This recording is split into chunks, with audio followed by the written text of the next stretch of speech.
How Zara started with 30 euros to the world's largest fashion retailer.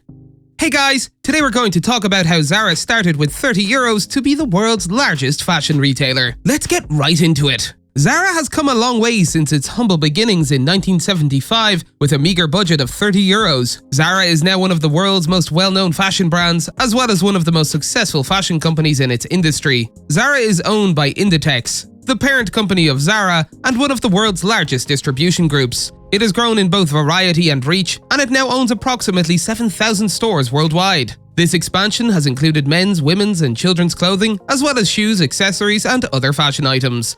Let's take a look at Zara's success formula. In 1975, Amancio Ortega and Rosalía Mera opened the first Zara store in Spain. They intended to name the store Zorba after the film Zorba, but there was already a bar with that name on the same street. Instead, they chose the name Zara. Therefore, as a result of this, they decided to go with the name Zara because having two Zorba stores on the same street can cause customers to become confused. Zara was known in its early days for selling knockoff versions of well-known, more expensive brands of clothing and accessories at drastically reduced prices. The 1980s, on the other hand, marked the beginning of the shift. Zara rose to prominence not long after the turn of the century, and its fame quickly spread beyond Spain's borders. By the 1990s, the retailer had established itself in a number of countries throughout Europe and the United States, including France. Zara is able to maintain control over processes such as dyeing and processing due to their vertical integration, and they have the capacity to process fabrics whenever they need them. This enables them to produce the appropriate materials for new trends based on their customers' preferences. Zara is one of the most powerful fashion brands, and it is well known for its promptness in delivering new clothes to its stores, which it achieves by sticking to a strict schedule. One of the reasons Zara is so successful is because of this. The store managers place orders for new garments at specific times twice a week, and those orders are fulfilled twice a week, exactly on time. It is claimed that Zara's success story, as well as the company's continuous dominance and appeal, can be traced back to its practices and culture. That is not the end of it. Zara has a significant advantage over most other retailers in its ability to exercise superior control over its supply chain. Zara is able to be flexible in terms of the number, frequency, and variety of new products launched because the company manufactures its own goods in-house. After only about 2 weeks since the original design first appeared on catwalks, the entire cycle of designing, production, and distribution has been completed. Furthermore, it eliminates the need for warehousing and aids in mitigating the effects of fluctuating demand. Zara manufactures over 450 million items per year and introduces approximately 12,000 new designs, so its supply chain must be as efficient as possible to ensure that the constant refreshment of store-level collections is carried out in a smooth and effective manner.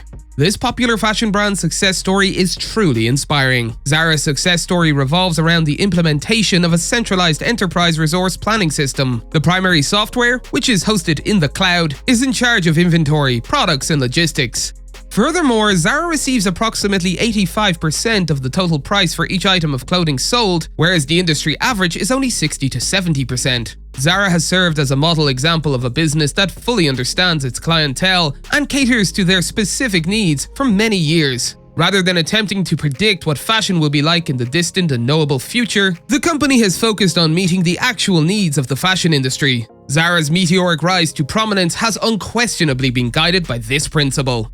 Zara aggressively expanded into global markets over the next decade, including Portugal, New York, USA, Paris, Mexico, Greece, Belgium, Sweden, Malta, Cyprus, Norway, and Israel.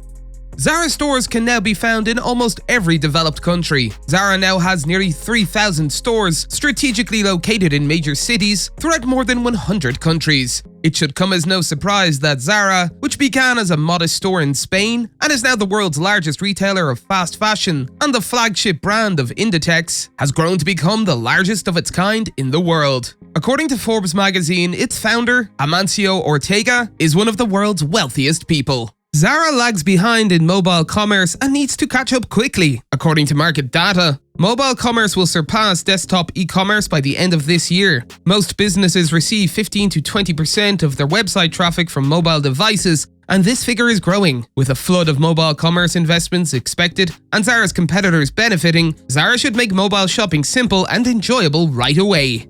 And this is not the end of the story. Zara has greater control over its supply chain than the majority of other retailers. Zara has been able to be flexible in terms of the number, frequency, and variety of new products launched because the company manufactures its own goods. Only about 2 weeks have passed since the original design's first appearance on the catwalk, bringing the entire design, production, and distribution cycle to a close. That's all for today, and we'll be sure to catch you all in the next one.